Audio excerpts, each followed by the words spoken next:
आप अच्छे कर्मों में धन को लगाओगे, दोनों दिन बढ़ेगी, घटेगी नहीं।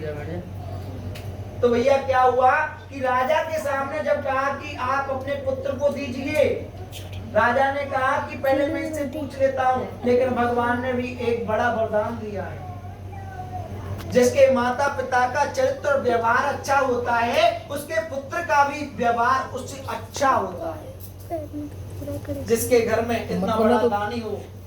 जब वो पिताजी इस बात को कर रहे थे, वो बच्चा छोटा सा आया तो पिताजी के लिए बताया कि आप क्यों, पिताजी ने बताया कि आपको शेर के सामने डालने की बात कही है। तो बच्चा छोटा सा कहने लगा कि पिताजी मेरा ये तो केवल एक जन्म है, अगर मेरे 100 जन्म हो जाएं और 100 जन्मों में मैं आपका पुत्र बनूं और ऐसे पिता मुझे मिले जो धन के कार्य में मुझे आगे करें, तो मेरे 100 जन्म भी तुम्हारे लिए बलिदान है।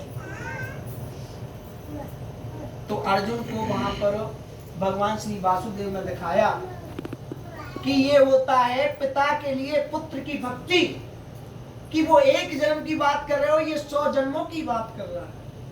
लेकिन राजा ने फिर पीछे हट गया। उसने कहा कि जितना अधिकार मेरा है उतना ही अधिकार पत्नी का भी है।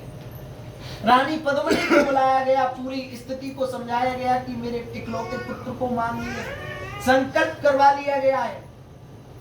रानी सहम तो गई, पर लेकिन उसने भी कहा कि ये स्वामी, ये तो मेरा एक जन्म है, अगर मेरे 100 जन्मों में और 100 जन्मों में 100 पुत्रों में, वो आपके धर्म के कार्य में बलिदान है। यहाँ पर पति के लिए पत्नी की भक्ति को दिखाया गया। तो क्या हुआ कि जो है पुत्र को सावत मूर्धज शेर के सामने ले जाने लगा। राजा ने जब ही ब्राह्मण देव ने जब ही रोक दिया कि राजन, हमारे शेर के मुख में दांत नहीं है, अपने पुत्र को आरे से चीर कर, हमारे शेर के मुख में दांत नहीं है, अपने आरे से चीर कर हमारे शेर के सामने डालकर आई। भला इकलौता पुत्र, रानी सहम सी गई और पुत्र को बीच में बिठाया। पुत्र पहले ही खुद ही बैठ गया कि जिनके घर में दान होता है, जो दान की मर्यादा को समझता है, वो दान के बारे में कभी कुछ नहीं बोलेगा। जो दे दिया सो दे दिया, जो उन्होंने दान बोल दिया सो बोल दिया, अब उसका उस पर कोई अधिकार नहीं। अब वो क्या करे क्या ना करे। तो भैया पुत्र को बीच में बैठा दिया गया। एक तरफ आरे का सिरा राजा मूर्धज और एक तरफ आरे का सिरा रानी पद्मिनी। ऐसा तो नहीं है कहीं मेरी भाषा समझ में नहीं आ रही है? नहीं, हिंदी में सारी समझ आएगी, सब। तो क्या हुआ कि एक तरफ पद्मिनी और एक तरफ मूर्धज और बीच में उनका इकलौता पुत्र, धर्म के वशीभूत होकर कि कोई ब्राह्मण मेरे दरवाजे से बिना लिए कुछ चला ना जाए, मेरी धर्म की प्रशंसा कैसे होगी? कि राजा मूर्धज भी झूठा निकला।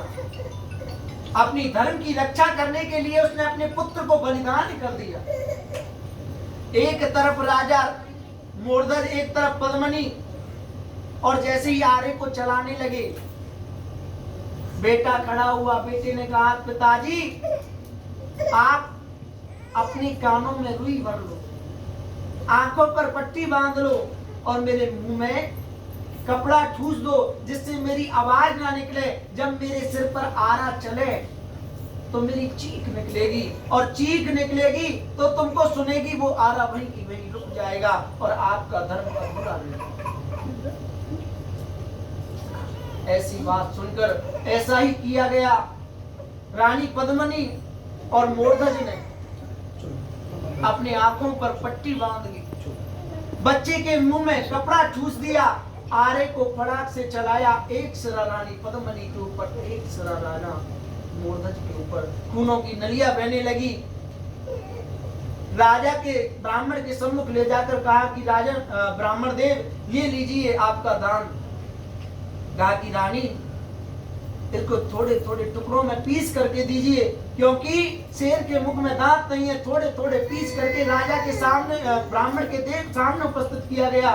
शेर को एक सिरा खिला दिया गया। जब दूसरे सिरे को रानी पद्मिनी लेने आई, कहा कि भगवान इसका क्या करें, क्योंकि इसको फेंक दो, इसको फेंक दो।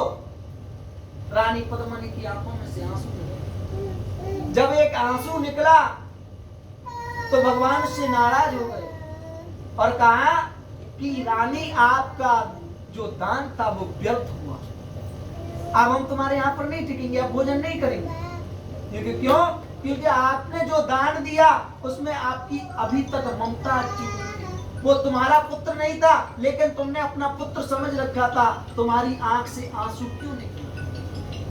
रानी पद्मिनी ने कहा कि ब्राह्मण देव, मुझे गर्व है इस बात पर कि मेरा पुत्र हमारे धर्म की रक्षा के लिए खुद बलिदान हो गया, लेकिन मुझे इस बात पर गिलानी हो रही है कि मेरे पुत्र का एक सिरा तो कार्य में आ गया, लेकिन दूसरा सिरा व्यर्थ जा रहा है। तो भगवान ने कहा कि वो व्यर्थ जा रहा है या फिर वो कार्य में आ रहा है। दान की गई चीज पर कभी भी ममता नहीं रखनी चाहिए, ना तो उस पर शोक करना चाहिए। अगर आप किसी को कुछ चीज दान दे देते हो, किसी को दान दे देते हो, तो उस चीज पर कभी भी शोक नहीं करना चाहिए, नहीं तो उस दान का महत्व खत्म हो जाता है। एक होता है प्रसिद्धि का दान और एक होता है गुप्त दान। गुप्त दान वो होता है जो कुछ भी दे दे, वो 100 के बराबर है, एक 100 के बराबर है। एक होता है प्रसिद्धि का दान कि मैंने 100 रुपए दिए, उसको दिखाओ, बोलो, बड़े बड़े पोस्टर छपवाओ, ये होता है प्रसिद्धि। ये चलती है राजनीति, जिसमें जो है 100 रुपए को ऐसे दिखाते हैं जैसे कितना बड़ा पुरस्कार। तो भैया, जब पुत्र का खात्मा हुआ, शेर के सामने डाल दिया, भोजन करवा दिया,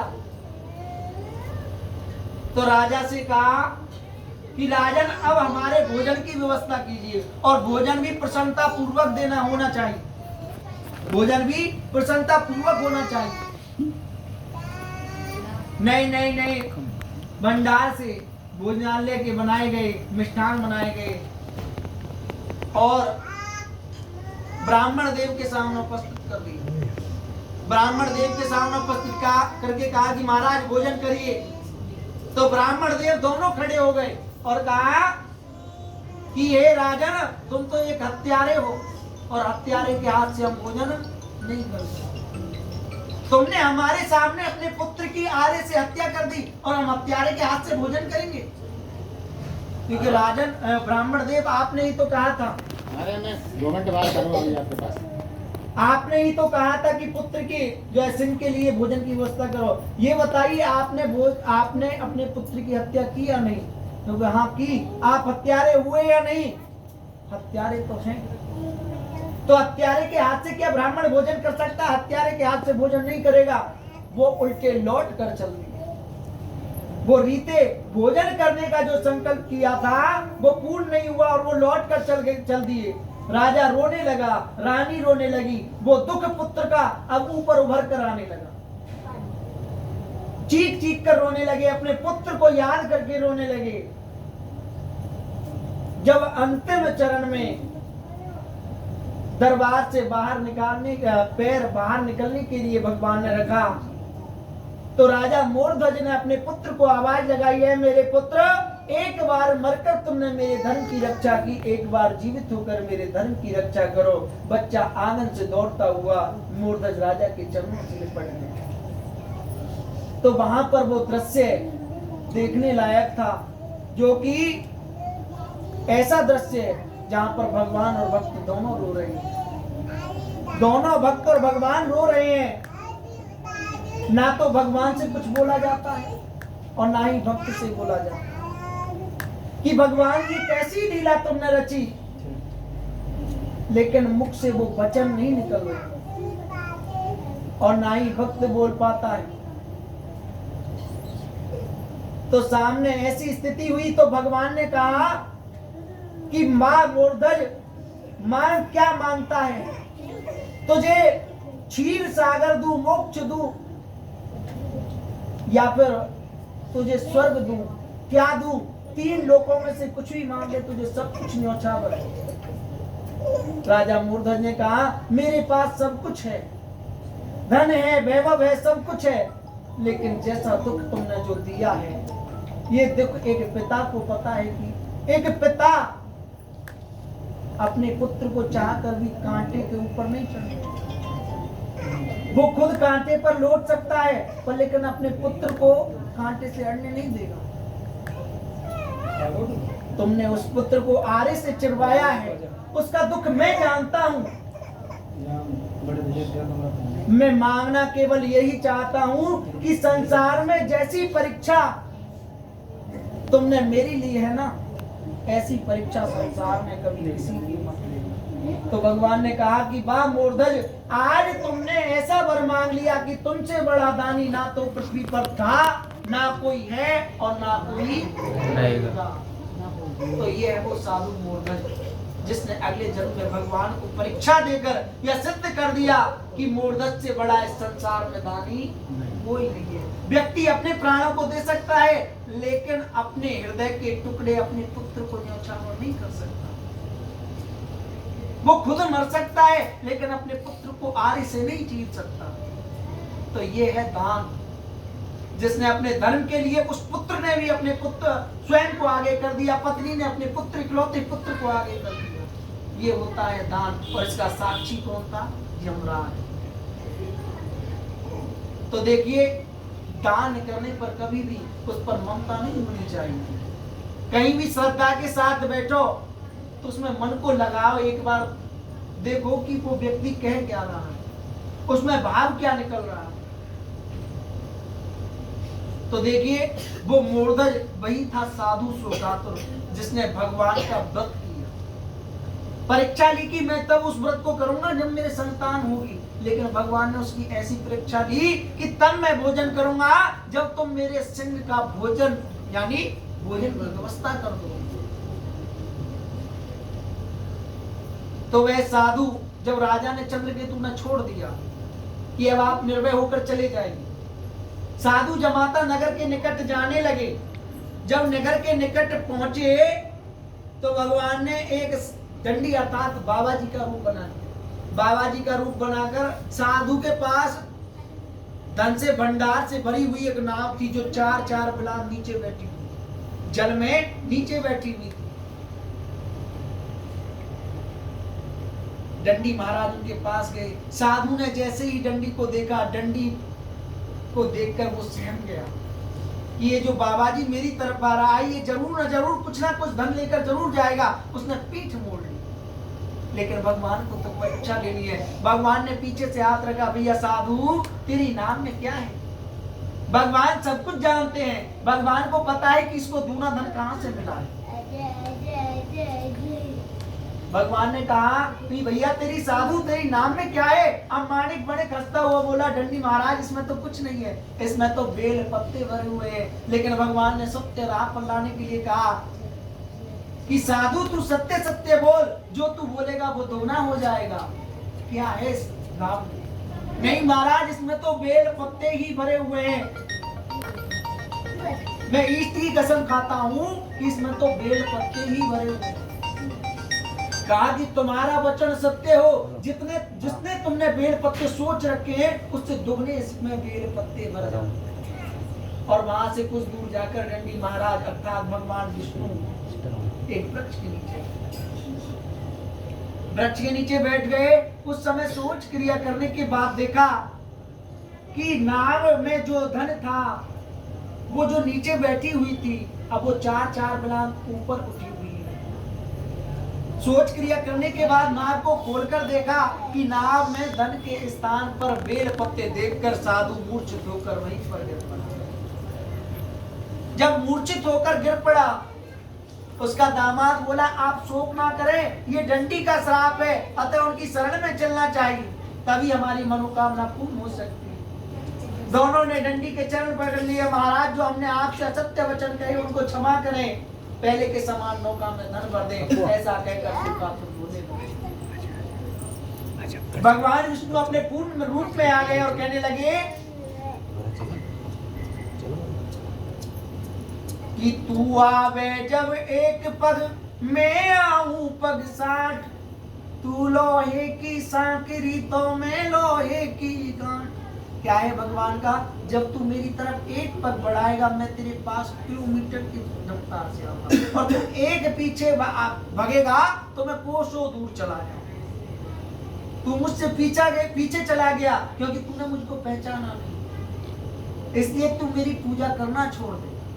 आपने देखा होगा, तू दुख पाता है, तू मेरी पूजा करता है, क्योंकि तू मेरी पूजा करेगा मैं तेरी परीक्षा लूंगा। तुझे ऐसे थोड़े है कि अपने चरणों से लगा लूंगा या तुझे स्थान दे दूंगा। स्थान तो जब दूंगा जब मैं तुझे परख लूंगा, जब तेरी परीक्षा ले लूंगा। आप मटके को लाओगे तो मटके को बजा कर देखोगे, कहीं ऐसा तो नहीं है चलते चलते फूट जाए। 4 बार झांक कर देखोगे उसमें, कहीं ऐसा तो नहीं है छेद हो पानी टपकता जाए। 3-4 बार टप टप मारोगे। तो उसी प्रकार भगवान भी ऐसा ही देखते हैं। उसी प्रकार भगवान देखते हैं कि ये जो पूजा मेरी कर रहा है, कहीं ऐसा तो नहीं है रास्ता में छोड़ के भाग जाए। तो उसमें टप टप मार कर देखते हैं, परिस्थिति लाकर देखते हैं, उसको गरीबाई दिखाते हैं, या उसका भगवान की पूजा करने जा रहा है पैर तोड़ दिया। कहीं ऐसा तो नहीं है बीमारी हारी में छोड़कर भाग जाए। भगवान परीक्षा लेते हैं। क्यों? क्योंकि जब तुम छोटी सी चीज कर लाते हो तो उसको बार बार देखते हो। मटके को 4 बार घुमाया, इधर घुमाया, 2-4 पट्टे मारे, तो भगवान भी उसको देखते हैं, कहीं ऐसा ना हो कि बीच में छोड़कर चला जाए। मेरा भक्त ऐसा हो जो कि सदा मदा मेरा ही भक्त रहे। तो साधु ने कहा, महाराज मैं तो आपके रूप को तो ब्रह्मा आदि भी नहीं जान सकता, तो मैं अज्ञानी कैसे जान सकता हूं? जब ब्रह्मा जी ही आपके रूप में चकरा गए, किन ग्वाल वालों में जब झूठन खाते हुए देखा कि ये तो मेरे ठाकुर जी नहीं हो सकते। ब्रह्म लोग गए, ब्रह्म लोग से आकर देखा कोई यहाँ पर उठाकर वहां पटक आए, फिर देखा चकरा गए, समझ नहीं पाए क्या हो रहा है। तो मैं तो अज्ञानी हूं, मैं कैसे जान सकता हूं? आप प्रसन्न होइए, मैं सामर्थ्य अनुसार आपकी पूजा करूंगा और पहले के समान नौका में धन भर, पहले के समान नौका में दूना धन भर। भगवान वहां से अंतर ध्यान हो गए। साधु अपने नगर के निकट पहुंचा, तुरंत दूत को घर भेजा। साधु ने स्त्री से कहा, उसकी पत्नी से कहा कि आपके पति दामाद सहित नगर के निकट आ गए हैं। लीलावती ने अपनी पुत्री से कहा, कलावती तू कार्य पूर्ण करना और शीघ्र आ जाना। लेकिन कलावती को का नया नया विवाह हुआ था, अपने पति के दर्शन के लिए उतावली हो रही है और भगवान के प्रसाद को त्याग कर अपने पति के दर्शन के लिए चली गई। भगवान प्रसाद की अवज्ञा के कारण, अपमान के कारण रुष्ट हो गए। उसके पति को नाव सहित जल में डुबो दिया। कन्या अपने पति को ना देखती हुई रोती हुई जमीन पर गिर पड़ी और कुछ समय बाद सती होने अर्थात आत्मदाह करने के लिए तैयार हो गई। खड़ाऊ पहन ली अर्थात सती होने के लिए तैयार। तभी उसका पिता आया और मन में सोचने लगा, या तो हरि ने नाव को हल लिया या फिर हम उसकी माया के भ्रम में पड़ गए जो हमको कुछ दिख ही नहीं रहा। बार बार दंडवत करता है कि हे प्रभु, मुझसे मेरे परिवार से जो भूल हुई है उसको क्षमा करो, क्षमा करो, क्षमा करो, त्राही माम, त्राही माम, त्राही माम। ऐसे दीन वचन सुनकर भगवान विष्णु आकाशवाणी से कहते हैं, साधु तेरी कन्या मेरे प्रसाद को छोड़कर आई है, यदि वह घर जाकर प्रसाद खाकर लौटे तो उसका पति अवश्य मिलेगा। ऐसी आकाशवाणी सुनकर कन्या कलावती घर गई, प्रसाद खाकर लौटी। तत्पश्चात अपने पति के दर्शन किए, हर मास इस व्रत को करने लगे। व्रत के माध्यम से धनवान, पुत्रवान, ऐश्वर्यवान और मरने पर स्वर्गलोक को चले गए। बोले सत्यनारायण भगवान की जय।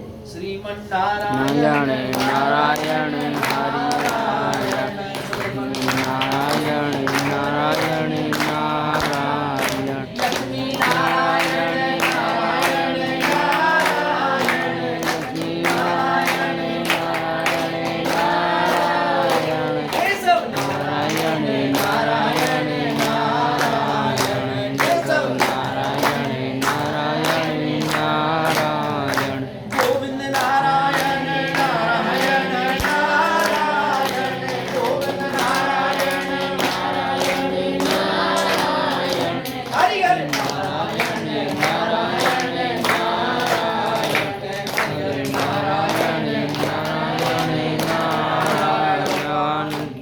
जय। अंतिम अध्याय, छोटा सा अध्याय है, मुझे पता है देर तो बहुत हो रही होगी इसी जिसको जल्दी हो रही है वो घड़ी देख रहा है।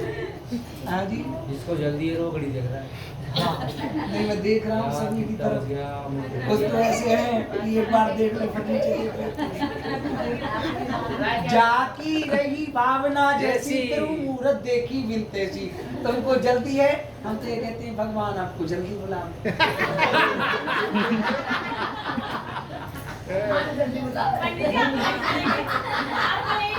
अरे भोजन के लिए बोल रहा हूँ मैं। तो कुछ माता कुछ मैया ऐसी बैठी हुई जिन्हें भोजन की व्यवस्था करनी है, रक्षाबंधन का त्योहार है। रिश्तेदार बैठे राखी बनाएंगे अब मुहूर्त से। अच्छा जब तो कह रहे हैं बार-बार। देखिए मुहूर्त तो ऐसा है, मुहूर्त 9:02 के बाद है ना, अब बज गए 10, तो ऐसा तो है नहीं अब भद्रा द्वारा लगेंगे। भद्रा तो पहले थे भाई, वो तो भद्रा पहले से चल रहे थे, बुधन में नहीं बनवा। अब तो तुम 31 तारीख तक कभी बनवा, अब नहीं है भद्रा आप कभी वालों कभी भी। रात बातों को हाँ बोल सत्यनारायण भगवान की जय। हाँ किसी के पेट में चूहे दौड़ रहे हैं तो सुबह तक कौन दौड़ हाँ जी, तो देखिए एक भक्त और हुआ था सब, उस भक्त का नाम था जिसने भगवान के प्रसाद को त्यागा, तुंगध्वज नाम का राजा था। सुनिए सुन भैया, तो तुंगध्वज नाम का राजा था, उसने भगवान के प्रसाद को त्यागा। एक जो है वन में जाकर वन्य पशुओं को मारकर एक बड़ के पेड़ के नीचे बैठ गया। वहां कुछ ग्वाल बाल भगवान का पूजन कर रहे थे और क्या कह रहे थे कि राजा राम आइए, सीता राम आइए, मेरे भोजन का भोग लगाइए, मेरे भोजन का भोग लगाइए। भोग का क्या हुआ कि भोग भगवान का लगाया। जब राजा के सामने उपस्थित किया कि राजन लो, ना तो राजा भगवान को नमस्कार करने पहुंचा और ना ही राजा को जो प्रसाद दिया उसे घृणा की, छी छोटी जाति अर्थात हीन जाति का प्रसाद हम ग्रहण।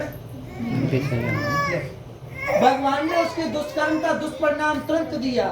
देखिए कहीं पर भी छोटी जाति हो बड़ी जाति हो, भगवान तो एक ही है। कहीं पर भी भगवान को नमस्कार अवश्य करें, किसी के प्रसाद का अनादर ना करें, भूल कर भी ना करें। भैया ऐसा उस राजा ने किया, उसके दुष्कर्म का दुष्परिणाम तुरंत मिला। जब वह नगर को सुंदर महल को गया, उसने देखा खंडर हुआ पड़ा है और जो मेरे पुत्र हैं उनकी लाश बिछी हुई है। पुरोहितों से पूछा ये कैसे हुआ कि महाराज आपके कोई दुष्कर्म का दुष्परिणाम था जिसके कारण ये कर्म हुआ है। राजा को तुरंत पता चल गया कि मुझसे ऐसा गलत कार्य क्या हुआ। वह ग्वाल वालों के पास गया, भगवान का प्रसाद पाया, भगवान का प्रसाद पाया, अधिक से अधिक समय भगवान का संकीर्तन में व्यतीत किया। बहुत सी यूं सोच रही है भैया नीरज में कैसे तो भैया क्या हुआ कि वह विश्वास कर ग्वालों के पास गया, भगवान का प्रसाद खाया, अधिक से अधिक समय भगवान का संकीर्तन में व्यतीत किया। तत्पश्चात अपने नगर को आया। भगवान की कृपा से पहले जैसा था वैसा ही हर मास इस व्रत को करने लगा। व्रत के माध्यम से पुत्रवान, ऐश्वर्यवान, कीर्तिवान और मरने पर सब लोग तो चला गया। बोले सत्यनारायण भगवान की जय। तो देखिए एक गांव में एक भोलाराम और तेज सिंह रहता। भोलाराम भोजन करे और भजन करे, तेज सिंह कार्य करे। माँ बाप कच्ची उम्र में ही एक्सपायर हो गए, जो बोले तो स्वर्गवास हो गया। स्वर्गवास हो गया तो भोलाराम केवल भोजन करे और किबाड़ लगा के भजन करे। तेज